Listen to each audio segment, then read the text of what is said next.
மேகமலையில கிட்டத்தட்ட ஒரு 16 கிலோமீட்டர் நம்மளுடைய வாகனத்தை பயணம் செய்யவே முடியாது. அங்க பாதைகளே இருக்காது, வெறும் மண் பாதைகளா தான் இருக்கும். அந்த பாதையில நம்ம பயணம் செய்யணும் அப்படின்னு நினைச்சீங்கன்னா அங்க வந்து உள்ளூர் ஆட்கள் வந்து ஜீப் வச்சிருப்பாங்க. அந்த ஜீப்ல தான் நம்ம பயணம் செய்யற போல இருக்கும். அந்த ஜீப்ல ஏறி உட்காந்துக்கிட்டு தேயிலை தோட்டங்களுக்கு நடுவுல கிட்டத்தட்ட 16 கிலோமீட்டர் ஆஃப் ரோட்ல, அதாவது சாலையே இல்லாத பாதையில நம்ம பயணம் செய்யற மாதிரி ஒரு அனுபவம் கிடைக்கும் நம்மளுக்கு. நம்ம அப்படி பயணம் செஞ்சு போகும்போது கொட்டி கிடக்கிற இயற்கை அழகை ரசிக்கலாம். அது மட்டும் இல்லாம தேயிலை தோட்டங்களுக்கு நடுவுல தான் நம்ம போற மாதிரி இருக்கும்.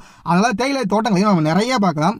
அது மட்டும் இல்லாம ஐவேஸ் டேம் அப்படின்னு சொல்லிட்டு ஒரு மிகப்பெரிய டேமையும் நம்ம அந்த பயணத்துல பார்க்கலாம். இந்த பயணத்தோட கடைசியா நம்ம மகாராஜா மெட்டு அப்படின்ற ஒரு லொகேஷனுக்கு போவோம். அங்க ஒரு அற்புதமான வியூ பாயிண்ட் இருக்கும். அங்க இருந்து பார்க்கும்போது கம்பம் பள்ளத்தாக்கு அழகா தெரியும். அது மட்டும் இல்லாம சபரிமலையில ஏற்றப்படுற மகர ஜோதி அந்த வியூ பாயிண்ட்ல இருந்து பார்த்தா தெரியும்ன்றாங்க.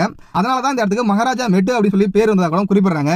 நமக்கு பயணத்தின் போது லக் இருந்தா யானை கூட்டங்களை கூட நம்மளால பார்க்க முடியும். கண்டிப்பா இந்த ஜீப்ல பயணம் செய்யற அனுபவம் வாழ்க்கையில மறக்க முடியாத ஒரு பயணமா இருக்கும். நாங்க பயணம் போயிட்டு வந்து இன்னை வரைக்கும் எங்களுக்கு அந்த ஜீப் பயணம் வந்து மண்டைக்குள்ள ஓடிக்கிட்டே இருக்குங்க. நீங்க மேகமலையில ஜீப் சவாரி போகணும் அப்படின்னு நினைச்சீங்கன்னா நான்